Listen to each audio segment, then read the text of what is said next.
So Maureen, would you be able to introduce yourself and tell everyone what we're going to be talking about today? Sure. I work at the Cognitive Empowerment Program. My name is Maureen Burke. I'm an occupational therapist. I have been for a long time. We'll just leave it at more than 30 years. And my major interest is working with older adults and home modifications. And those two things kind of go together. So that's what we're going to be talking about today. Hopefully just give you some real usable information that you can implement if you want to right away.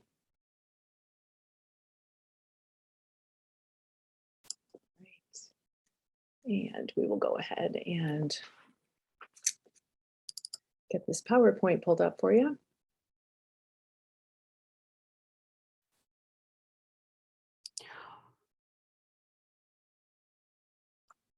Looks good, Maureen. And also as a reminder, if anyone has any questions for Maureen, please post them in chat or in the Q&A and I'll be monitoring that. And we can definitely get to some questions towards the end. So Yeah, definitely. Maureen, everything looks great. Okay, cool. Thank you. So we're going to talk about some simple home modifications that you can do. I'm an aging in place specialist, so I get into it a little bit deep, but we're just going to keep it on the surface level, pretty much, to not knocking down walls and knocking down your house and starting over, that kind of thing, but just things that are very easy to do. So first of all, I am an occupational therapist. Kind of have been plagued throughout my career because people don't know what an occupational therapist is. Some folks think I get people jobs or that I'm a PT or a speech therapist. So we'll talk just a little bit so you have a background of what an OT is. Then we're going to talk about falls, what causes falls, why they happen, and then how to counteract that risk. And then we'll talk about certain practices that will enhance the body's strength, balance, endurance, and as a result, reduce the risk of falls. So this is a pretty old-fashioned picture from 1917. These are the founders of occupational therapy. The creators were two doctors, two architects, a nurse, a teacher, and a social worker. And that is kind of a combination of what I would describe that I do on a daily basis. And back then, of course, it was more focused on mental health. There was a lot of unfair treatment, as you probably have heard about, and just so they're in their words, they sought to change those unfair treatments and social attitudes towards those who had either a mental or a physical handicap. And oh, I don't want to miss this. This is what we call the father of occupational therapy. He's a physician, was a physician, a psychiatrist, and he believed that this profession needed to evolve quickly. And so he was a force behind training occupational therapists to use what we call activities of daily living as the model to treat various conditions. And the focus, of course, was to help individuals reclaim dignity, self-respect, and heal the body, the mind, the spirit with the use of scientific research. So we thank him. And 100 years later, the concepts of what I do, of OT, remain the same. Our goal is to promote independence for everyone, regardless of the situation. And when we talk about that activities of daily living, we call it ADLs. There's a hierarchy of ADLs, and it begins with being able to, for example, feed oneself, be able to groom independently, be able to get dressed, go to the bathroom, take a shower, manage a home, do the laundry, cooking, driving, managing finances, those sorts of things. Those are all under the umbrella of activities of daily living. And we know that when there is a break, either in the body or the brain, that the performance of these routines can become more difficult, or sometimes people are not able to perform them at all. So what I do is kind of look at that, see where the broken link is, see what it is that is important for that person to be able to do that they haven't been able to do. And then I use different types of equipment and technology and modifications, also balance training and strength and fine motor retraining, to try to get that individual back to the highest level of functioning possible. So I guess in a nutshell, I was thinking about what is it that keeps people at home as they age? And the answer is reduced fall risk. I mean, it really does come down to that simple factor. So here is Dick Van Dyke. I remember it. I hope that some of you do too. Over and over and over, of course. He was the famous faller, and he fell every time, but he never got hurt, right? And we know that that's really not true. That's pretty much fake news, because Dick would have been hurt with all those falls that he was taking. So we're going to talk about why humans fall and then what to do about it. So the need to know facts I will provide for you, and the list of risk factors. You need to know how to do proper exercises to improve balance, and need to know how to add layers of safety to the home. So here are the facts. Of course, the CDC is a great source of some of this information. The falls are the #1 cause of injury and death from injury in those over the age of 65. So that's pretty grim. A fall can result in the lack of independence, as I spoke of, a change in that ability to perform those activities of daily living. I've worked in clinics and facilities where, unfortunately, we see this a lot, broken hips and pelvises and arms. And my mother at 92 broke her hip and pelvis in the fall and has had a decrease in her activities of daily living, but fortunately is able to remain in her home, maybe because 2 of her daughters are OTs, I don't know. Anyways, 2 of the most dangerous spots in the home are the bathroom and the stairs. And so today we're pretty much going to focus just on those 2 areas. And here's a relatively short list, but these are the risk factors for falls. And I'm not sure if you can read the screen okay, but I'll go through these. So it's basically any male or female who's over the age of 65. That flags a category, right? Having had a previous fall, another flag, a medical condition, or taking medications that can cause dizziness or balance issues, having impaired sensation on the bottom of the feet. That's similar to a diabetic neuropathy, usually, where you can't really tell where your feet exactly are, which would then, right, increase the risk of slipping. Generalized muscle weakness is a risk factor. Having slower reaction times or reflexes, clutter in the house, poor lighting, visual impairments, including not wearing glasses that are properly designed for you, improper footwear, the lack of railings on stairs or in the bathroom. And then the last one is the fear of falling. So I thought I'd talk a little bit about what we do with the Cognitive Empowerment Program. We do a series of motor tests, but these 2 I wanted to explain to you because they're specifically looking at a person's balance and their lower body strength. So these are ones you could try at home. The first one is called a 30-second sit to stand test, and this assesses the strength of one's lower body. So we have people sit in a chair, cross their arms like this, so they're not pushing off of the chair. And we start the timer and have them rise and sit as many times as they can within 30 seconds. And I've posted the norms here. They're based on gender and age. So for an average 70 to 80-year-old, which is kind of the ballpark where a lot of our members in CEP are, for females, they should be able to perform that a minimum of 10 sit to stands, and the same for men, 10 sit to stands. If it's lower than that, then that's flagged as a problem with lower body strength, which would therefore be a contributing factor to the risk of falling. The second one we look at is the single-legged stance, and this is assessing balance. So in this case, we have people stand, put their hands on their hips, and we measure to see how long an individual can hold their foot up off the floor. So we time that. And the flag here is for people who are unable to hold their leg up for at least 5 seconds are at a very high risk for fall. We're looking for more in the 30-second range. There is a form which I think you may find interesting. It's here. Matt has a link to it, and it's a really simple questionnaire from the CDC. It's 12 questions. They're yes, no answers. And then you go through them and add up your points to see if you are at a high risk for falling.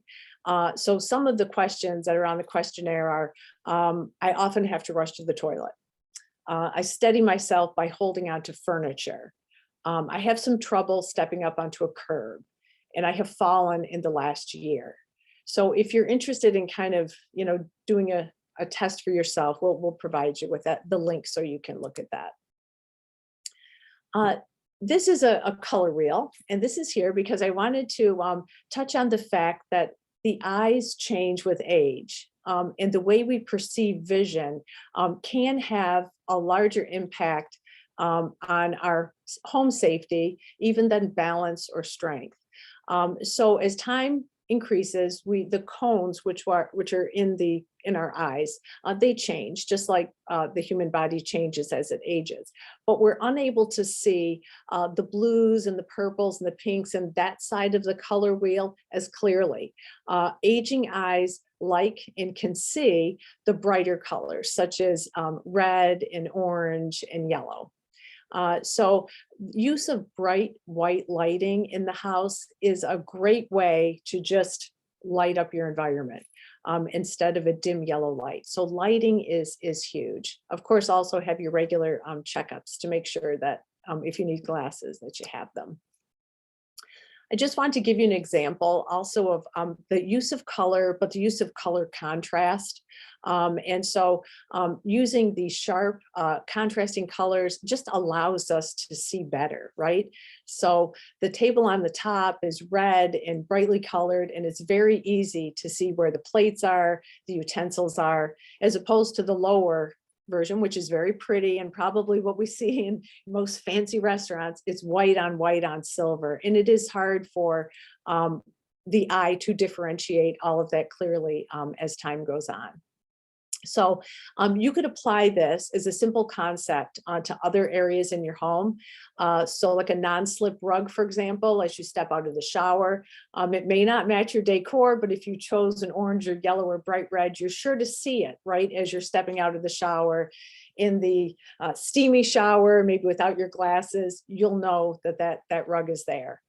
In darker colors, just as an FYI, the blacks and the browns really just disappear and really become a whole, very difficult to see. So you kind of want to stay away from those, especially for those with MCI. The perception of that can be quite skewed. Some of the things that our members have done is add a strip of tape, either bright yellow or red, around a commonly misplaced item. And they have found that to be helpful. Again, that's then using your visual system to help locate an item, such as a TV remote, maybe a utensil, water bottle, or even you could put it on a threshold to avoid tripping. Or if you can't find your medication box, you could throw a piece of tape on that too, just for your visual system to flag where that is.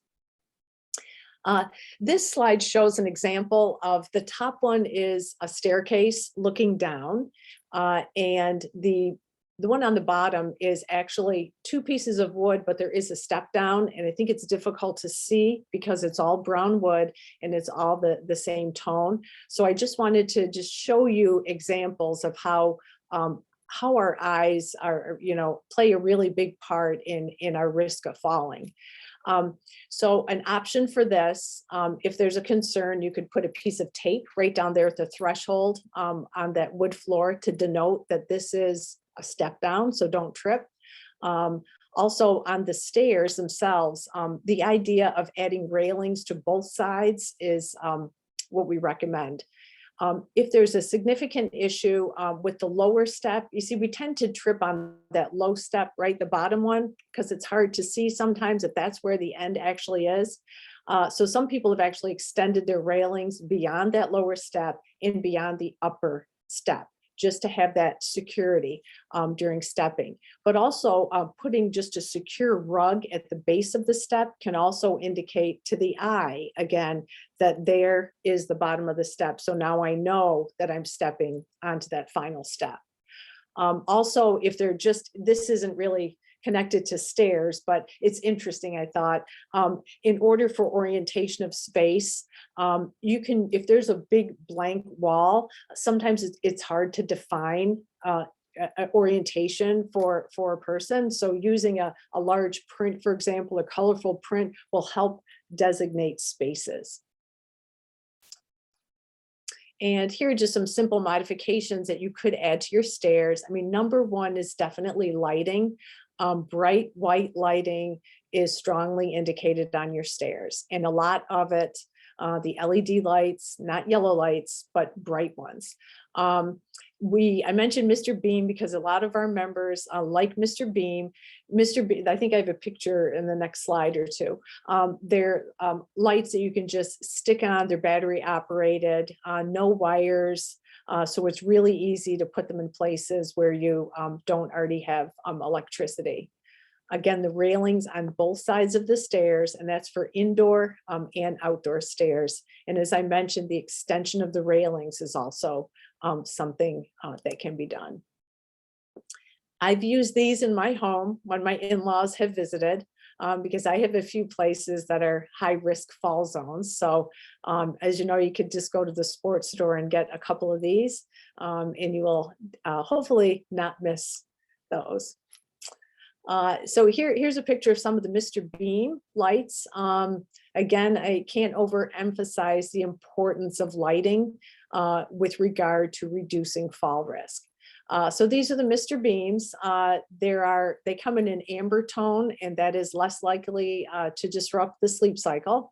But for ordinary use, the bright white light is great to have. You can install them outdoors too, on outdoor stairs. It's very easy to do.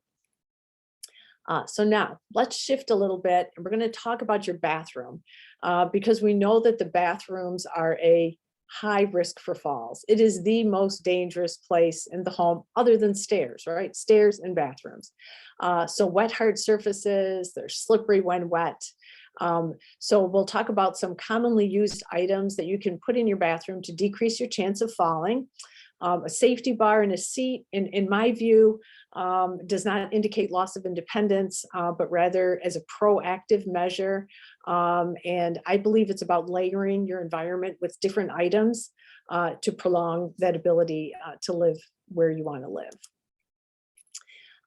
The grab bars here are of different varieties, but I guess the major point with all except the white one is they have to be installed into a stud. So that's really important to have a contractor who knows how to install a grab bar and install it into a stud. And I believe in keeping your home beautiful and safe. And so I wanted to include the bronze grab bar here, which is really pretty. And there are all different colors that will blend with your decor. And I think that's really important.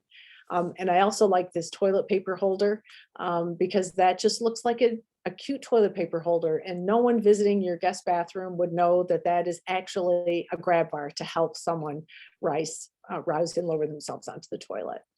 The one up on the right are kind of the traditional ones that you would see, you know, if you're shopping at the mall, or any commercial bathroom would have that type of a grab bar. And then this item in the middle is really great if you have trouble stepping over the side into the bathtub, but your balance otherwise is okay. It's more just that high step. This is a tub clamp, super easy to use, no installation, no studs. It just screws onto the side of the bathtub. And it's a great option for someone who just needs a little bit of balance support. I added this one just for fun. If you want to light up your toilet, these are motion activated. They light up 7 feet away. They stay on for 2 minutes, and you can pick the color of your toilet bowl. That was on Shark Tank a long time ago, so I thought that was cute. Another transition that a lot of clients are moving towards are the use of bidets. Much more popular in the US, a big steep rise in this with, of course, it's, you know, using the bathroom without any toilet paper. So There's e-bidets that require an electrical power source. So heat and air and warm water and a heated seat and warm drying is an option. But this one here, the BioBidet, which is at Home Depot for $50, is a non-electric, and that is just a seat that's attached to a regular toilet. I guess the big point overall on just toilets in general is ensuring that if you are greater than 5'2", have an ADA level toilet, which is 17 to 19 inches. They're called comfort height often when you see them advertised, and pretty much all of the toilets being sold right now are 17 to 19 inch. And the US has kind of moved away from those really short toilets. And let me just go back and just mention Toto. If you really want a high-end bidet, Toto is kind of the full Monty, has everything you need, but it's also, comes with quite a price tag. I wanted to include this. The one up in the corner is the only one that Medicare will cover, Medicare B. So people that are going home from the hospital or, have been hospitalized or in a skilled nursing facility, they will cover that. Almost every insurance company will. And I guess Medicare thinks they're getting a good bang for their buck because they're calling this a 3-in-1. So they say, here, we'll give you this so it can be used either on the bedside, as it comes with a bucket if someone has a limb or something that they can't put weight on. So it can be used as a bedside commode. The bucket can be taken off and the frame can be placed over the top of the toilet just to give that additional height, or it can be placed in the shower. I haven't really seen too many people using it in the shower. It's usually either placed over the top of a regular toilet for the height and the handles, or at the bedside. And just threw in a picture here. This is a Kohler version of a comfort height toilet, which is again that 17 to 19 inches. Rather than blowing out your entire bathroom, which of course you can do that if you would like, and that would be great, but not everybody can or wants to. And so I really love this option of a tub bench. So the lady here is sitting on an elongated bench where the two legs extend to the outside of the tub. And this is ideal for someone who has a great deal of difficulty or is unable to step over into a tub, because this is just a matter of sitting on the outside edge and sliding over. There does not need to be literally any standing involved or any weight on the lower body at all during this with the tub bench. Over to the right is a regular chair. There are a lot of varieties of shower chairs. Some are padded. This one has arms that lift up. So these are great just to add a little bit of extra stability if there's a concern of balance while showering. And a couple of the items, if you do need to sit and shower, of course, you'll need a handheld shower because it's going to allow you to control the spray of the water. These two items on the right are different types of sponges. A traditional long-handled sponge, that's the one with the blue end, and the one with the little white squares on the end, that's for cleaning in between your toes. So that can be difficult for some folks, and it can also be used for applying lotion in between the toes. So that's kind of something that those with diabetes may be interested in. And then I just included this extra toilet paper holder because I thought it was really pretty, and I thought you may like to see another option of something that is very stylish. The use of non-slip mats, something we always recommend, having a non-slip surface on the inside of the shower and then the outside of the shower as you step out. Decals are used by some folks. They like those. Some tiles are just made to be non-slip, and that's great. But outside, the cotton rugs are really pretty, but you'd really want something that is going to stabilize that rug as you step out with a wet foot onto it. And again, ergonomically, we don't want you reaching down to the floor to try to pick up the shampoo or pick up the conditioner. So any sort of shower caddy is a great idea. So you can just have it like placed pretty much between shoulder and hip level, so you can easily reach and access those. This is kind of a fun item. Not too many people need this. I mean, in my experience overall over the years, but those who have them love them. And this is for those who have just a little bit of difficulty getting in and out of bed. It adds a little bit of support, and it is this unit is slid in between the mattress and the box spring. This is another versatile bar. It's a tension bar. I actually had my sister install this in my mom's home because she lives in New York, and it is actually wonderful. So I can speak from firsthand knowledge on that. They come in different colors, and it can be used really anywhere. Some people have them next to their couch if they have a little trouble pulling up from sitting to stand. The only thing, you can't put these in a mobile home because you have to have a solid floor, no drop ceilings, and that kind of thing. But you can put it next to a bed, a toilet, a chair, or in the bathroom. And it's very, very easy to install. And just kind of a general comment here on chairs and stability. It is a good idea to have a captain's chair available if you sense that you have any fear of falling or imbalance. You always want to avoid a rolling chair. A chair that gives you good postural support is good. This chair is kind of the perfect safe chair to have. Sometimes if it's a little bit low, you can add an additional cushion on that to allow increased ability to sit to stand. You can do the armrest to push up, of course, from the chair, but also it's a good habit in approaching the chair to reach back, to feel where the chair is, hold on to the armrest before sitting. And here are 2, 4, 6, 8. Okay, we'll go over these. These are 8 fall prevention concepts. Some we've already talked about, some we haven't. So one is making sure that you have something on your feet that's non-slip. So it could be slipper socks, it could be sandals that have a rubbery base, but you want to have a resistive sole, not just cotton socks around the house. That's really not a safe thing. Good idea to remove any kind of clutter, toys, pet toys, laundry, newspaper, shoes, anything that is stacked or in the way of the path of where people in the family need to move.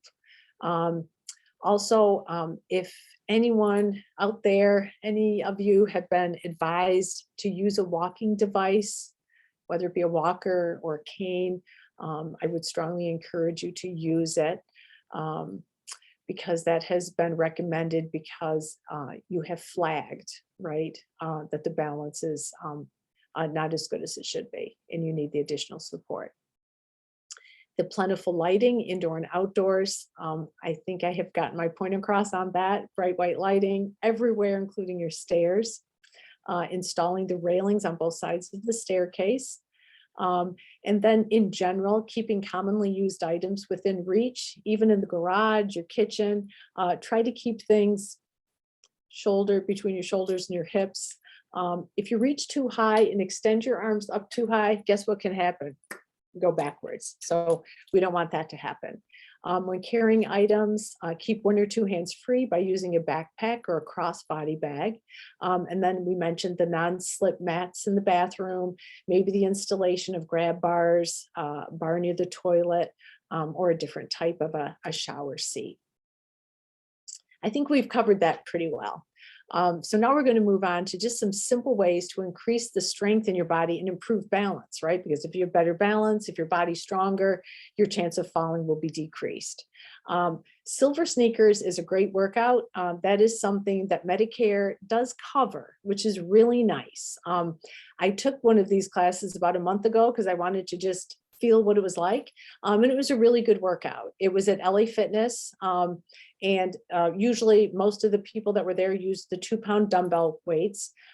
Chairs are always a part of silver sneakers, and they never have members go down on the floor like you would with other classes to work on abs and that kind of thing. But it was a really good workout, and the instructor is very focused on knowing who the clientele is in that group. So it's very similar to the regular strength training classes, but with lighter weights, not on the floor, and with a chair as needed. The other program that I really like in general is Tai Chi. We do offer that to our clients here at CEP. Tai Chi is one of those things where there is a lot of research supporting how well it improves balance. And one of those studies did come out of Emory University and Dr. Steve Wolf, a physical therapist, quite a ways back in time, but still it holds true. Tai Chi, if you're looking for some sort of different exercise to try, that is really good for your balance. And then you could also just start a walking program and get outside and walk with a friend. So if you're not already doing this, I would challenge you for your 2-22-22 goals. To begin or expand your exercise program, we recommend minimum of 115 minutes per week. So that's about 30 minutes 5 times a week. And that's what you need for your brain and your body health. But of course, you always want to talk to your doctor before you start a new exercise program. And I hope that I've empowered you with a little bit of new information.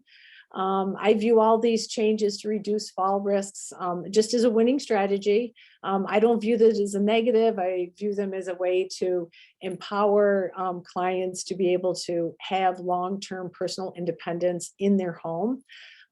So I do have a link for most of the items that I showed you today. Matt has that he could send that to you if you want that.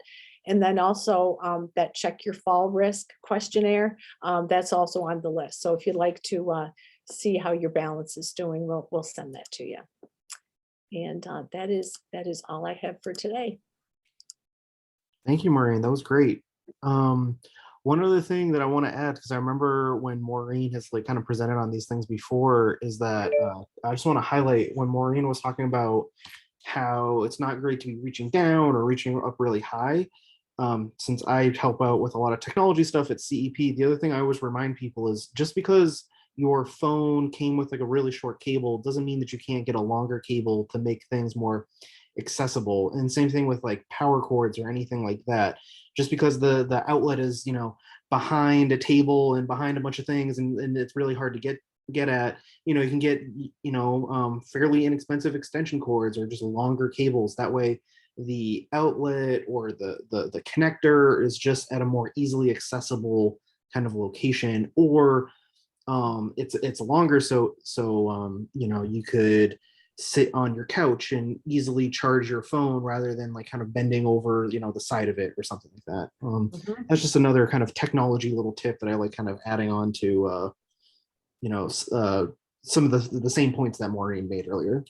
Yeah, that's Matt. I have one of those power strips that has like five plugins, Yeah. and that is sitting on my desk to the left. So Yeah. I can plug in my coffee warmer, I can plug in my phone, my lights, everything I need. So it's a good idea. I'm glad you brought that up. Yeah. We did get a question specifically about the brushes, like the long brushes and the sponges for like putting on lotion. Yes. Do you have any like recommendations on like where to get those types of tools? I think the easiest is if the person has access to Amazon, you can find a variety. Really, everything is on Amazon. Otherwise, it would be more of a pharmacy.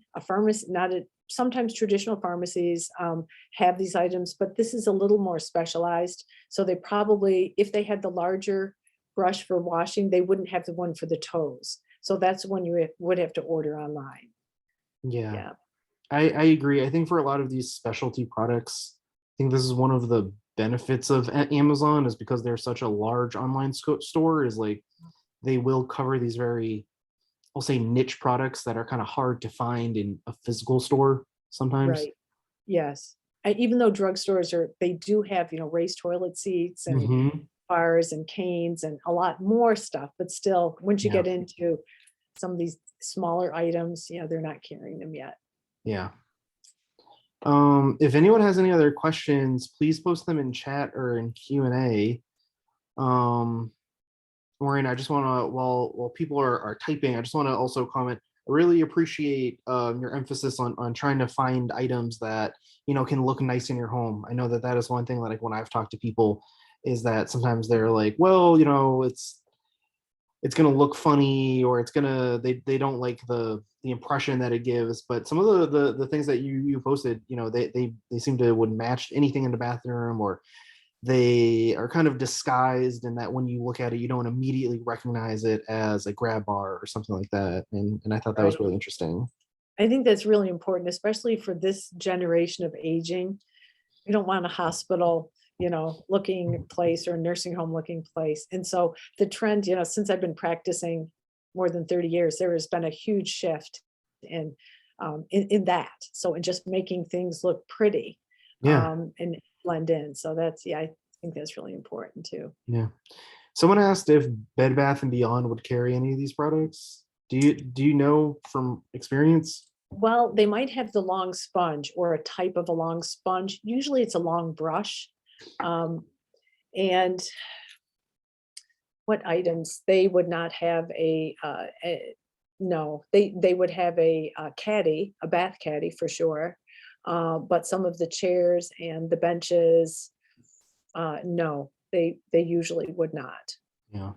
They stick to the mainstream, and I think these items are kind of move into that specialty category. Yeah. Yeah. Someone was asking if a 17 to 19-inch toilet is what's considered handicapped, or would that need to be a higher toilet? The 17 to 19 is the ADA, the American Disability Act height recommendation. So, but that being said, depending on the height of the person, if somebody's 6'4", that still could be a little low for a tall person. So sometimes an additional height is needed to add on top of that. Okay. Mhm. Um,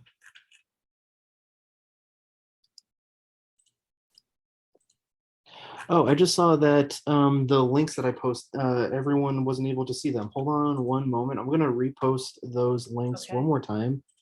Sorry for the inconvenience. So just as a reminder to everyone is if you're interested in getting more information like this and spending more time with Maureen, and you'd like to join our larger research study, I'll be posting right now the phone number and website to set up an appointment with our Emory Cognitive Clinic, and they'll be able to make the referral into our larger research study, as well as the links for our YouTube channel and our public Google Drive, where we keep these PowerPoints. And Maureen, if if this talk is not already in that Google Drive, then I'll touch base with you afterwards.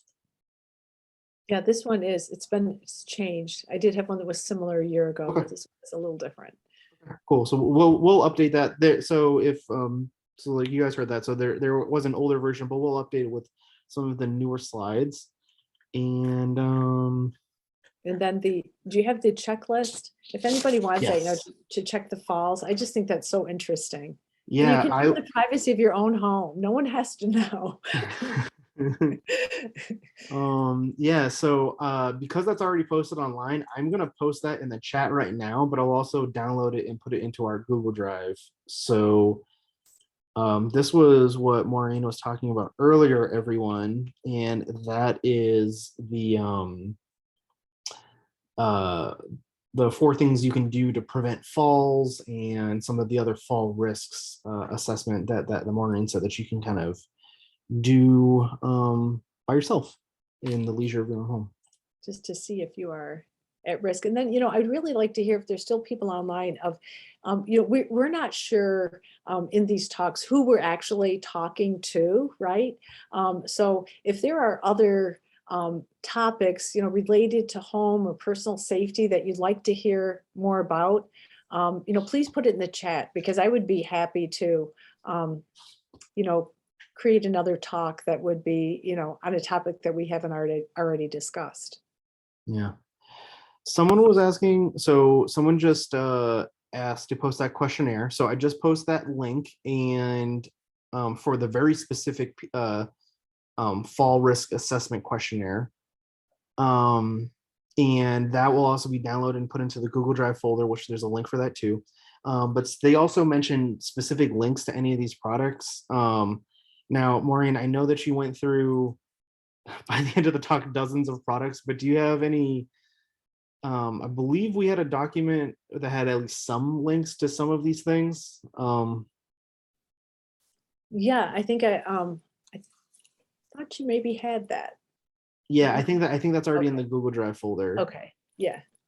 So and then someone also asked like where are these posted. So if you look down in the chat, there is a link that I just posted. It says to find previous PowerPoint slides, please check our growing archive of PowerPoint slides here. And if you open that up, there should be some older documents. Let me just double check. Because I think the links were not a PowerPoint slide. I believe that was another type of slide. Um,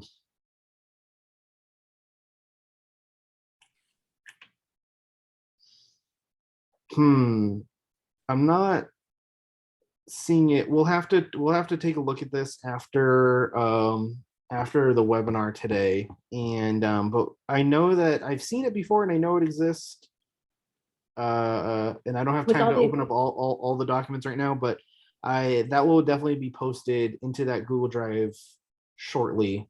And I don't think we have links to literally every single product, but I know that it covered a lot of them. yeah, I sent one over to you, kind of updated it. Do you want me to try to send that to you, Matt? So, No, it's probably in here somewhere. okay. I just I don't want to waste everyone's time going through some documents right now. But yeah, that everyone please take a look at the link for that Google Drive folder, and feel free to bookmark that page, and we'll be posting some more resources in there, and also take a look at that YouTube channel that I posted. That is where all of these recordings are also put up for, and this recording will also be posted on that YouTube channel as well.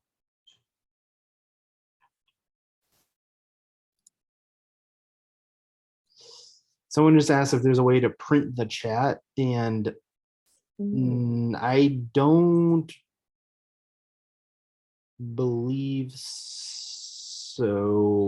I know that I can as no wait no if so in Zoom, and if you look at where you can type your message, there should be 3 little dots, and if you click on that, there's a button that says save chat. Does anyone see that?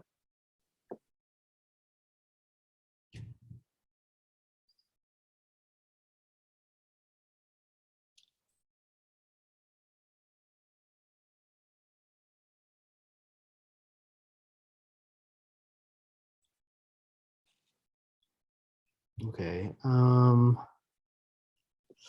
Yeah, unfortunately, I don't think Zoom allows people in a webinar to save the chat like that. So I would recommend, I mean, I know we're coming up towards 4 p.m. and I don't see a lot of other questions. So I'm happy to leave this Zoom link open until 4, and give everyone a chance to click on the links. And I would highly recommend just saving a bookmark for the page in your web browser, and feel free to reference those anytime you guys want.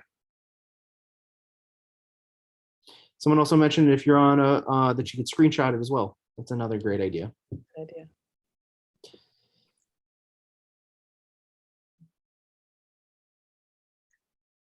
Well, I don't see any other questions coming in. So if no one has any other questions or comments, I think we could end the presentation a little early today. But like I said, I'll leave this link open till 4, just to make sure everyone gets those links. Maureen, I want to thank you for a great presentation, and it is always so helpful with all the research that you do. So I really appreciate it. And I want to thank you for coming in. Also want to thank everyone for coming this week. Next week we have let's take a look at who is on the schedule for next week.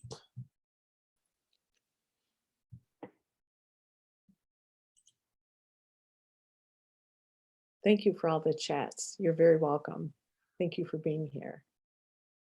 Oh, so next week we're going to be joined by the cognitive team. So I believe that is going to be probably Dr. Vickers, but it could be another member of the cognitive team. They usually like talking about different types of really great memory strategies or other types of things to help improve your memory or attention or in your problem solving. So um, please join for that. They always have really great content, I think. And yeah, otherwise, yeah, thank you for tuning in and feel free to drop off and I will keep this link open for a few more minutes. Thank you, everyone. Thank you.